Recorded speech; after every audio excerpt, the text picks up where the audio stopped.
भयावह प्रेम कहानी। अनकही दास्तां। गांव के किनारे बसे जंगल के पास एक पुरानी हवेली थी जिसे लोग चंद्रकांता की हवेली कहते थे। हवेली के बारे में कहा जाता था कि वहां एक आत्मा रहती है जो हर पूर्णिमा की रात रोती है। लेकिन गांव में रहने वाला अर्जुन, एक बहादुर और जिज्ञासु लड़का, इन बातों पर यकीन नहीं करता था। अर्जुन गांव की ही एक सुंदर लड़की सुमन से बेइंतहा प्यार करता था। दोनों का प्यार पूरे गांव में चर्चा का विषय था, लेकिन दोनों परिवार इस रिश्ते के खिलाफ थे। वह रात एक दिन अर्जुन ने सुमन को हवेली में मिलने के लिए बुलाया। पूर्णिमा की रात थी और हवेली पर सन्नाटा छाया हुआ था। सुमन ने पहले तो मना किया, लेकिन अर्जुन के जिद करने पर वह मान गई।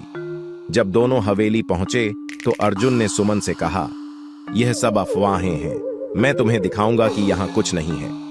जैसे ही वे अंदर गए, हवेली का दरवाजा अपने आप बंद हो गया। ठंडी हवा का झोंका और दीवारों से आती चीखें सुमन को डराने लगी। तभी हवेली के एक कोने से एक सफेद साया प्रकट हुआ। वह एक खूबसूरत लड़की का भूत था। उसने अपने दर्द भरी आवाज में कहा, तुम्हारी यह मोहब्बत मुझे मेरे अतीत की याद दिलाती है।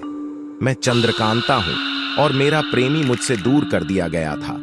मैंने इस हवेली में इंतजार करते करते अपनी जान दे दी, लेकिन मेरा प्यार अधूरा रह गया। अब जो भी यहाँ प्यार करता है उसे मैं अपना साथी बनाकर यहाँ कैद कर लेती हूँ। अर्जुन ने हिम्मत जुटाकर कहा, तुम्हारा दर्द समझ सकता हूं, लेकिन हम निर्दोष हैं, हमें जाने दो। पर चंद्रकांता ने जोर से चीखते हुए कहा, यहां से कोई नहीं जा सकता। सुमन डर से बेहोश हो गई। अर्जुन ने उसे बचाने की कोशिश की, लेकिन तभी हवेली की दीवारें खून से लाल हो गईं। अर्जुन ने महसूस किया कि उसके हाथों से सुमन छूटती जा रही है।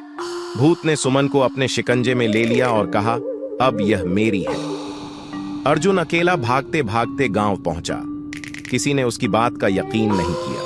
वह हर रोज सुमन को खोजने के लिए हवेली जाता, पर कभी उसे नहीं पा सका।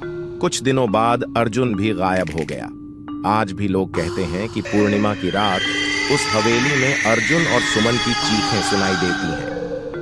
प्यार हमेशा अमर होता है, लेकिन कभी-कभी यह मौत से भी ज्यादा भयावह हो सकता है।